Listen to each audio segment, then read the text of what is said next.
한 건 아니고 불그락푸르락, 울그락푸르락 한다고 하죠. 그런 상태가 주로 이제 심장이나 신경이나 정신질환인 경우가 많이 있습니다. 네. 마지막은 이제 하나 빠진 게 신장질환인데요.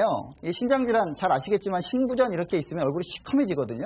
근데 단순히 그냥 까매지는 게 아니라 그을린 것 같이, 숯같이 이렇게 돼서 얼굴이 굉장히요. 예, 얼굴이 거칠고 그다음에 핏기가 없으면서 그다음에 이렇게 지금 기분 나쁜 침침한 그렇게 어두운 빛을 띠게 됩니다. 네, 그렇다면 평소에 저희가 그 간단하게 색깔로 알아볼 수 있는 건강을 측정해 볼 수 있는 방법을 알려드렸으니까 혈색을 살펴보시는 게 좋을 것 같은데요. 그렇습니다. 좀 약간 두 분은 피부 상태가 괜찮은 것 같은데요. 저는 분장을 해서 네, 약간 분홍빛. 일반적이긴 하지만 네. 만약에 이렇게 얼굴색이 좀 변한다면은 좀 한번 생각을 해보고 건강을 체크해 보시면 좋을 것 같습니다. 그렇습니다. 자, 이제 한방 질환에 대한 진실과 오해 중에 가장 여러분이 궁금해하셨던 1위입니다. 첫 번째, 네. 궁금증 가장 많은 분들이 궁금해하셨는데요.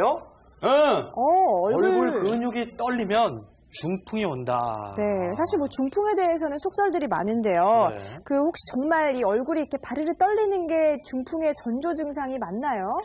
예, 그렇게 알고 있는 경우가 많습니다. 그 이유는 동의보감에 그런 글귀가 있기 때문인데요. 네. 그러니까 눈 주변이 이렇게 바르르 떨리거나 입 주변이 바르르 떨리는 경우, 그걸 갖다가 안검경련 혹은 안면경련 이런 얘기를 합니다. 그러니까 안면 근육이 경련이 있는 것은 중풍의 전조증이 아닙니다. 대개 그것은 영양 부족, 특히나 전해질 같은 칼슘이나 이런 이 양분이 부족해서 나온 경우가 많은데요. 다만 우리가 그렇게 오해하는 이유는 뭐냐면 안면에 있는 근육을 지배하는 신경이 안면신경입니다. 이 안면신경이 이상이 생기면 입이 한쪽으로 돌아가게 됩니다. 안면이 돌아가는 것은 안면신경 마비는 중풍의 전조증일 수가 있습니다.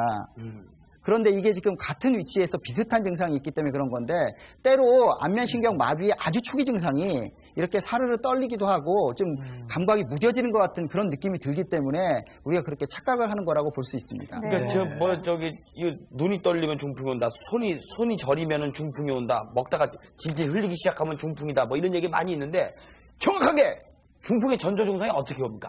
그렇죠. 중풍의 전조증에 대한 기록은 동의보험의 풍문 이런 데서 잘 기록이 되어 있는데요. 보통 우리가 알고 있는 것이죠. 엄지, 검지가 손가락에 무뎌지거나 바르르 떨리면 3년, 5년 내에 중풍이 온다. 혹은 두 번째, 세 번째 손가락이 떨리면 중풍이 온다. 이런 글귀가 정확히 있습니다. 그래서 그것 때문에 약간의 혼란이 오는데요. 제가 여기서 제안을 드리면 비 오기 전에 천둥번개는 비 오는 거에 전조입니까 아닙니까? 전조 증상이 전조 증상이죠. 네. 그런데 여러분들 천둥번개 친 다음에 100% 비가 오든가요?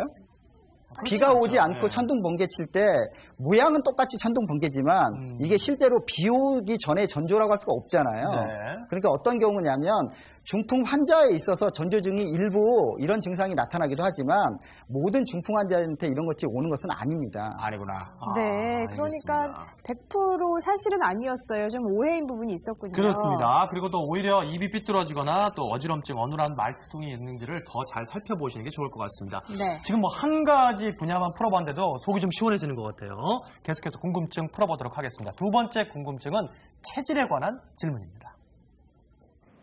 열이 많거나 냉한 체질부터 사상 체질까지 체질에 대해 무수히 많았던 궁금증들을 한데 모아봤습니다. 땀 흘리면 안 좋다고 너무. 나는 좀 찬 체질이라서 찬 걸 안 먹지. 몸이 차면 혈액순환이 안 되는 걸로 알고 있거든요. 살찌는 사람은 내가 볼 때는 아무래도 잘 먹고 살찌는 체질이 따로 있죠. 엄마 뱃속에서부터 이제 안 타고난 사람은 아무리 많이 먹어도 살이 안 찌더라고요. 체질별 한방 상식 스튜디오에서 속 시원히 알아봅니다.